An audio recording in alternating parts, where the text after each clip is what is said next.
Hello, digi lessons from the house of Navankur में आप सभी प्यारे बच्चों का स्वागत है। कक्षा 6 विषय विज्ञान अध्याय 8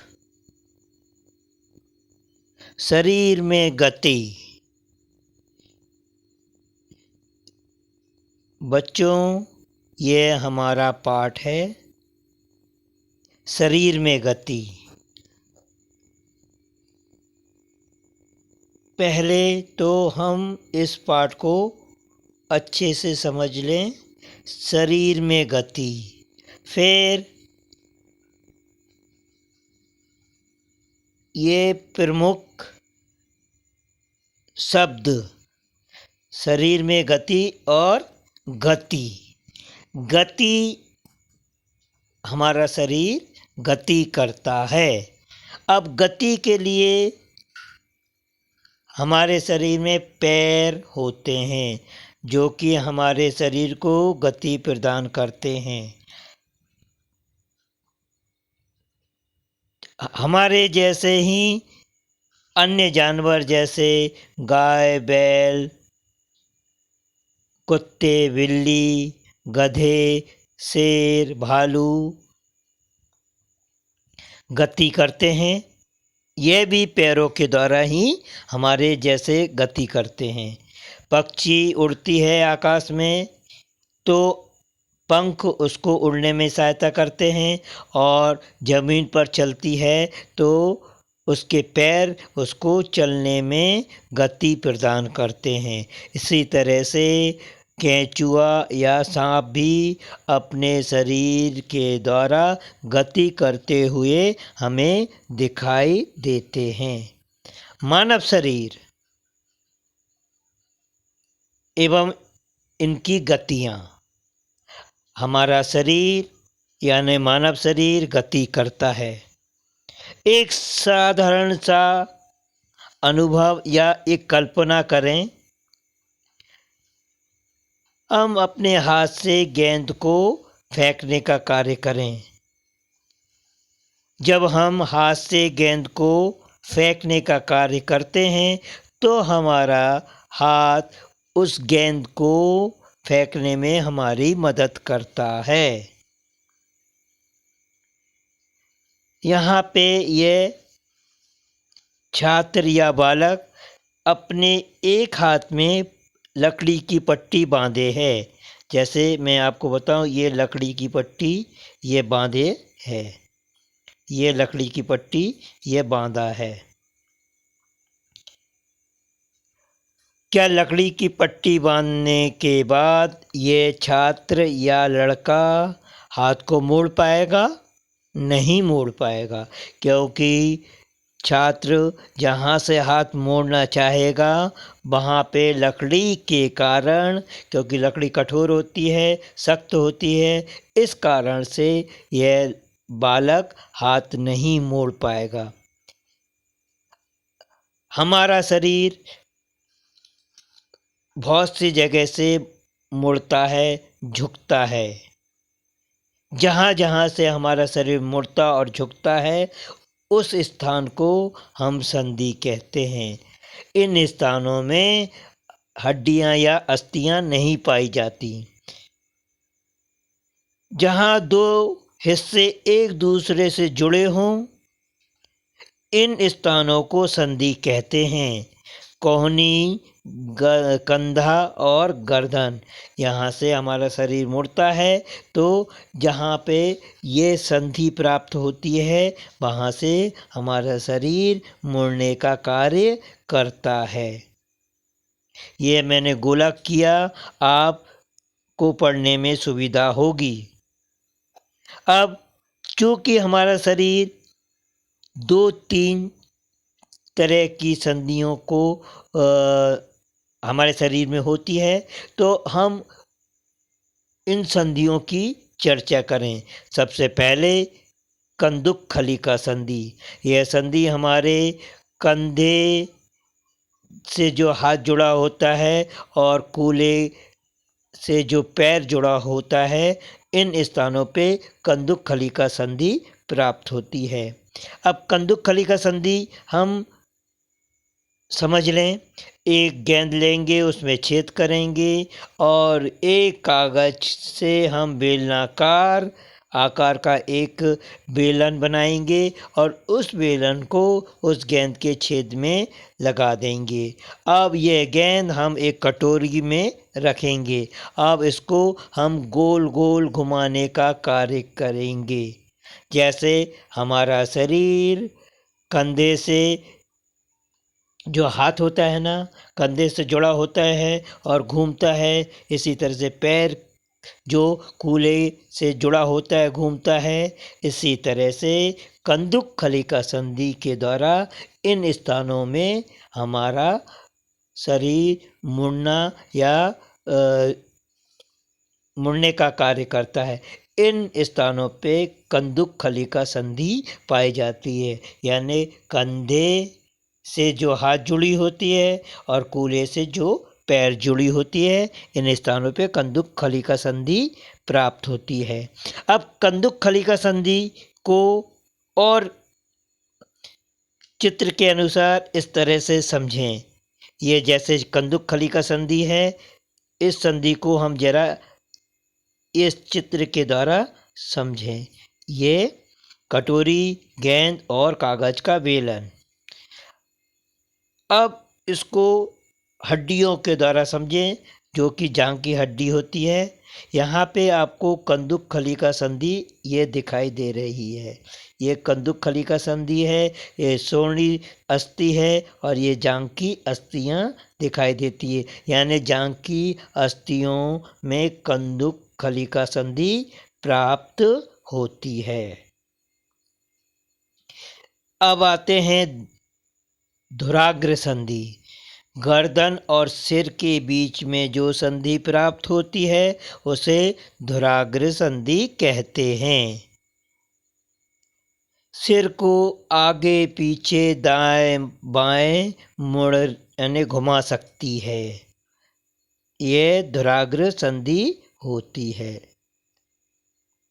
ये धुराग्र संधि है।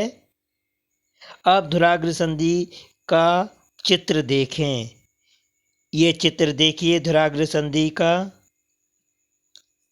ये सिर है और ये गर्दन है। इन स्थानों में धुराग्र संधि प्राप्त होती है। धुराग्र संधि में बेलनाकार अस्थि एक छल्ले में घूमती है। ध्यान दें,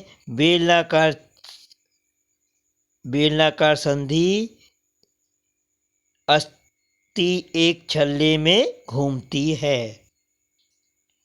अब आते हैं हिंज संधि। हिंज यानी कब्जा।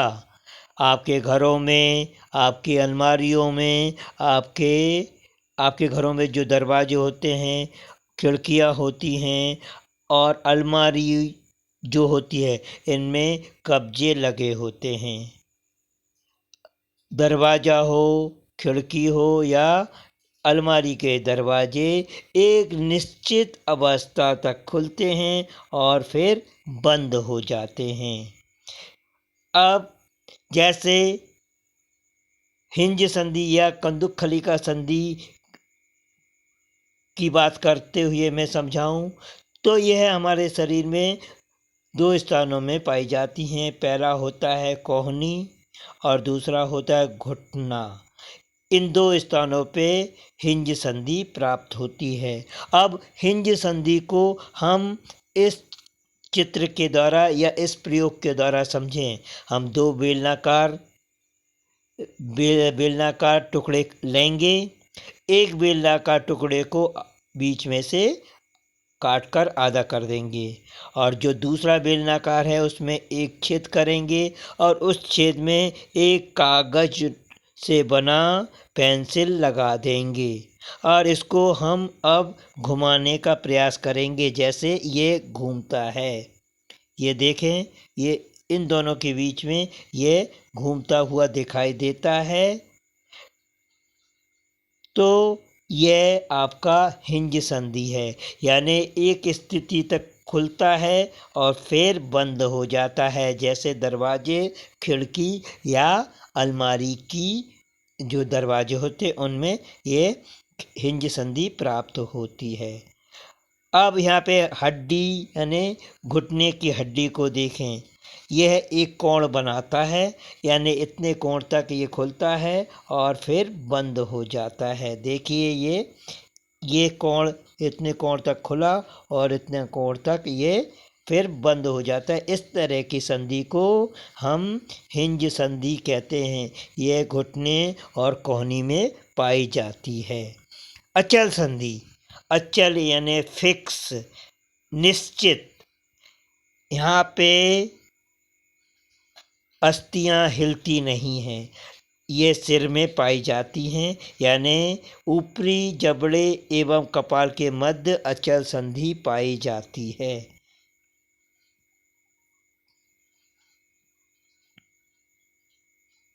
जब आप अपना मुंह खोलते हैं तो आप अपने निचले जबड़े को सिरे से दूर ले जाते हैं। जब आप अपने ऊपरी जबड़े को हिलाने का प्रयास करते हैं और गति देते हैं तो ऊपरी जबड़ा एवं कपाल के मध्य अचल संधि प्राप्त होती है। तो ये आपकी अचल संधि है। अब हम आगे बढ़ते हैं। यहाँ पे हम कभी डॉक्टर के पास जाते हैं तो डॉक्टर हमारे शरीर की एक्सरे के लिए कहता है। जब एक्सरे करवाते हैं तो हमारा शरीर ऐसे दिखाई देता है। ये एक्सरे जब हम करते हैं तो हमारा शरीर इस तरह से दिखाई देता है। अब इस कंकाल से हम अपने हड्डियों की स्थिति को और हमारे शरीर में क्या क्या पाया जाता है उसको आसानी से समझ सकते हैं। पहले तो मैं इस कंकाल के द्वारा आपको संधियाँ समझाऊंगा। पहले देखिए ये कंकाल है। पहला हमने संधि पढ़ा कंदुक खलिका संधि। अब कंदुक खलिका संधि कहाँ पे प्राप्त होती है? कंधे में और कंदुक खलिका संधि प्राप्त होती है कंधे और कूल्हे में। फिर हिंज संधि कोहनी और घुटने में प्राप्त होती है। फिर हमारे अगली संधि जो होती है धुराग्र संधि, वो गर्दन और सिर के बीच में प्राप्त होती है। इसी तरह से अचल संधि हमारे जबड़े यानी ऊपरी जबड़े और सिर के मध्य प्राप्त होती है। तो इस तरह से ये संधियाँ प्राप्त होती हैं। अब इसी कंकाल में मैं बताऊंगा पसली पिंजर। पसली पिंजर जो हमारे वक्ष स्थल को, सीने को सुरक्षित रखता है। इसमें अन्य अवयव भी होते हैं, अन्य अंग होते हैं जो कि सुरक्षित होते हैं, जैसे हमारा हृदय। अब पसली पिंजर को मैं इस चित्र के द्वारा दिखाऊं तो ये पसली पिंजर है और ये मेरुदंड है। अब मेरुदंड और पसली पिंजर को मैंने इस चित्र के द्वारा आपको बता दिया।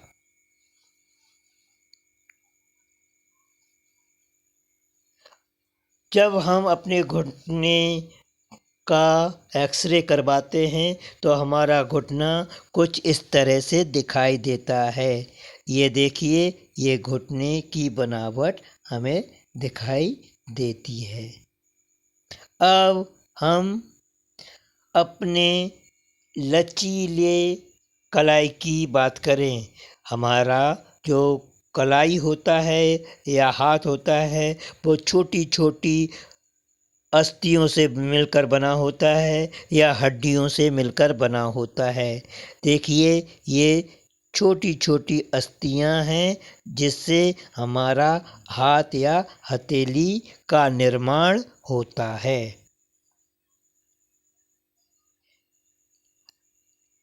जैसे मैंने कंकाल, मानव के कंकाल में पसली पिंजर को बताया, तो ये पसली पिंजर आपको यह इस तरह का पसली पिंजर होता है। वे वक्ष की अस्थि एवं मेरुदंड से जुड़कर एक बक्से की रचना करती हैं। इस शंख रूपी बक्से को पसली पिंजर कहते हैं। वक्ष के दोनों तरफ 12 पसलियाँ होती हैं। हमारे शरीर के कुछ महत्वपूर्ण अंग इसमें सुरक्षित रहते हैं। ये देखिए, ये पूरा पसली पिंजर के बारे में जानकारी मैंने आपको दी। अब मेरुदंड की बात करें। यह आपको मेरुदंड दिखाई दे रहा है। यह मेरुदंड छोटी छोटी कशेरुकाओं से मिलकर बना होता है। यह अनेक छोटी छोटी अस्थियों से ये जो कशेरुका होती है ये अस्थियों की बनी होती है। तो ये अनेक छोटी छोटी अस्थियों से बना होता है जिसे कशेरुका कहते हैं। 33 कशेरुकाओं का बना होता है मेरुदंड। पसली पिंजर भी वक्ष क्षेत्र की इन अस्थियों से जुड़ा है। यहाँ पे देखें, ये मेरुदंड की पूरी स्थिति मैंने आपको बताई।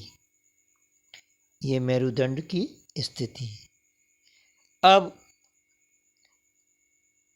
हमारे कंधे की हड्डियाँ या अस्थियाँ कुछ इस प्रकार होती हैं, जैसे ये चित्र में आपको दिखाई दे रही है।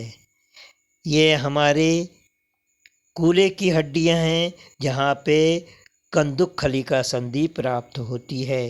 ये कंदुक खलिका संधि प्राप्त होती है। ये सोनी अस्थियाँ हैं। ये हमारा मानव मस्तिष्क या मानव की खोपड़ी है, जिसका ये सिर आपको दिखाई दे रहा है। ये चित्र दिखाई दे रहा है। 2 आँखें, 32 और नाक दिखाई दे रही है। हमारा शरीर मांसपेशियों से, हड्डियों से बना होता है। इसके अलावा भी हमारा शरीर एक प्रमुख अंग से बना है। वह प्रमुख अंग है उपास्थि। उपास्थि जिसमें हड्डियां जैसा कठोर नहीं होता। ये उपास्थि हड्डियों जैसा कठोर नहीं होता, जिसे मोड़ा जा सकता है, उसे उपास्थि कहते हैं। यानी ये जो उपास्थि होती है ये हड्डियों जैसे कठोर नहीं होती, इसको आसानी से मोड़ सकते हैं। जैसे हमारा कान, हम अपने कान को बहुत आसानी से मोड़ सकते हैं। तो ये जो कान है वह उपास्थि का बना होता है। अब हम पेशियों की चर्चा करें। हमारे हाथ की हड्डियों की रक्षा पेशियाँ करती हैं। जैसे मैं आपको दिखाऊं, ये पेशी है, ये पेशी है, ये पेशी है और ये सब पेशियाँ हैं। ये हमारे हाथ की अस्थियों की सुरक्षा करता है। अब अभी तक हमने मानव के बारे में बताया, मनुष्य के बारे में बताया, उसकी गतियाँ बताई और उसके जो विभिन्न अंग हैं उसके कार्य को बताया, वो किस तरह से बने होते हैं। अब जंतुओं की चाल की चर्चा करेंगे। सर्वप्रथम आता है केंचुआ। ये केंचुए का चित्र है, आप ध्यान से देखें। ये केंचुए का चित्र है। अब ये केंचुआ गति करता है, तो इसके जो अग्र पाद होते हैं या पश्चपाद होते हैं, ये दोनों मिलकर केंचुए को गति प्रदान करते हैं।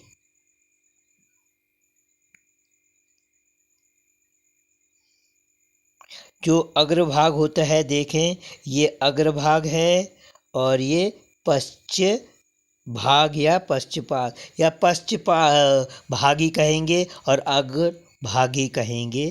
तो ये इस तरह से ये केंचुआ अपने शरीर को गति प्रदान करता है। अब गति को समझें। केंचुए का शरीर एक सिरे को दूसरे सिरे से सटाकर रखे गए अनेक छल्लों से बना प्रतीत होता है। केंचुए के शरीर में अस्थियां नहीं होती, परंतु इसमें पेशियां होती हैं जो इसके शरीर को घटने और बढ़ने में सहायता करती हैं। चलने के दौरान केंचुआ अपने शरीर के पश्च भाग को भूमि में जकड़े रहता है तथा अग्रभाग को फैलाता है। इसके बाद वह अग्रभाग को भूमि से पकड़ता है तथा पश्च भाग को स्वतंत्र कर देता है। इसके पश्चात यह शरीर को संकुचित करता है तथा पश्च भाग को आगे की ओर खींचता है। इससे वह कुछ दूरी तक आगे बढ़ता है।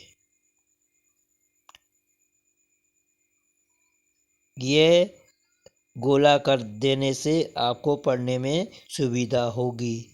अब केंचुए में कुछ सूक या बाल जैसी आकृति होती है। यह सूक पेशियों से जुड़े होते हैं। यह सूक मिट्टी में उसकी पकड़ को मजबूत बनाते हैं। ये जो सूक हैं उसको मिट्टी में पकड़ने में मजबूती प्रदान करते हैं।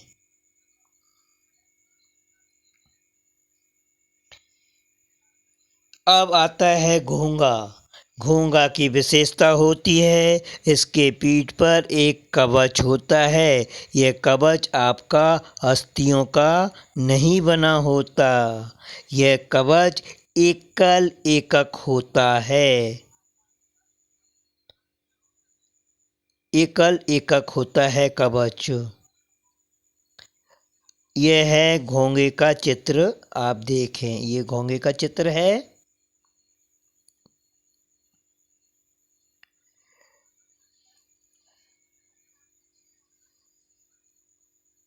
इसमें मोटी मांसल संरचना एवं सिर बाहर आता देखा जा सकता है। मोटी संरचना इसका पाद पैर है जो दृढ़ पेशियों का बना होता है। ये देखें, ये घोंगे की संरचना है। पाद पैर की लहरदार गति दिखाई देती है। यानी इस तरह से यह घोंगा आपको गति करता हुआ दिखाई देता है। अब आता है तिलचट्टा। तिलचट्टा बाह्य कंकाल यानी तिलचट्टा में बाह्य कंकाल पाया जाता है। तिलचट्टा जमीन पर चलता है, दीवार पर चढ़ता है तथा वायु में उड़ता भी है। इसमें 3 जोड़े पैर होते हैं जो चलने में सहायता करते हैं। इसका शरीर कठोर बाह्य कंकाल द्वारा ढका होता है। यह बाह्य कंकाल विभिन्न एककों की परस्पर संधियों द्वारा बनता है। ये देखें, इसी तरह से आप तिलचट्टे का चित्र देखें। ये तिलचट्टे का चित्र आपको दिखाई दे रहा है। पक्षी आकाश में उड़ती है और ज़मीन पर चलती है। आप सभी ने पक्षी को आकाश में उड़ते हुए देखा होगा, पर यह आकाश में उड़ती कैसे है, इसको हम समझें। जो पक्षी होती है उसकी अस्थियों में वायु प्रकोष्ठ पाया जाता है, जिसके कारण उनकी अस्थियां हल्की परंतु मजबूत होती हैं। पश्चपाद पैरों की अस्थियां चलने एवं बैठने के लिए अनुकूलित होती हैं। अग्रपाद की अस्थियां रूपांतरित होकर पक्षी के पंख बनाती हैं। कंधे की अस्थियां मजबूत होती हैं। वक्ष की अस्थियां उड़ने वाली पेशियों को जकड़े रखने के लिए विशेष रूप से रूपांतरित होती हैं तथा पंखों को ऊपर नीचे करने में सहायता करती हैं। तो ये आपका पक्षी जो गति प्रदान करता है, तो इन स्थितियों में पक्षी गति प्रदान करता है। और ये पक्षी का चित्र आप देख रहे हैं। अब मछली की चर्चा करें। शुरुआत में मैंने बताया था कि मछली का शरीर धारा रेखीय होता है। मछली में फिन यानी पंख होते हैं जो उसे पानी में तैरने के लिए मदद करती हैं।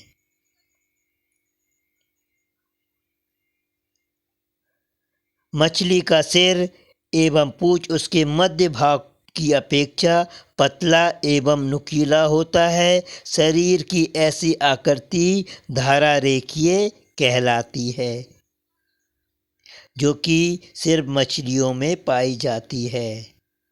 ये मछली है, आपको दिखाई दे रही है।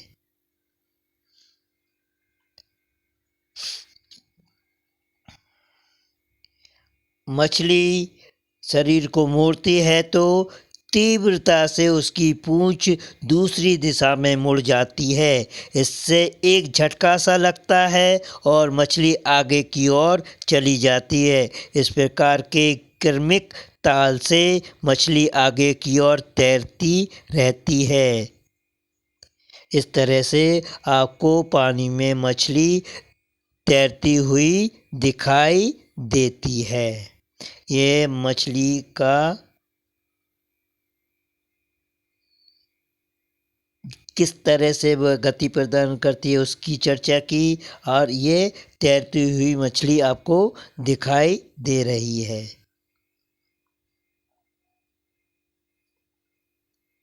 अब आते हैं सांप। सांप को आप सभी ने देखा होगा। सांप से सभी डरते भी होंगे क्योंकि सांप जहरीला होता है। लेकिन सांप भी जमीन पे चलता है, अपने शरीर को गति देता है।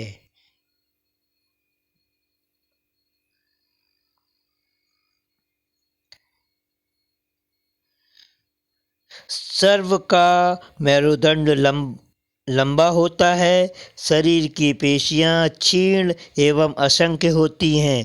वे परस्पर जुड़ी होती हैं, चाहे वे दूर ही क्यों न हो। पेशियां मेरुदंड, पसलियों एवं त्वचा को भी एक दूसरे से जोड़ती हैं।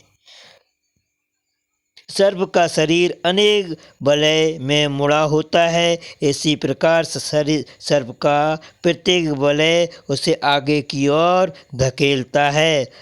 इसका शरीर अनेक वलय बनाता है और प्रत्येक वलय आगे को धक्का देता है।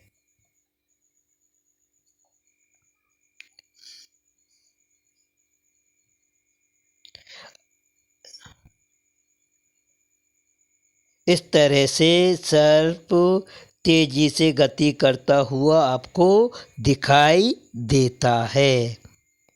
बच्चों, मैंने आपको पाठ 8 पूरा समझाया। आप सभी बच्चों को बहुत बहुत धन्यवाद।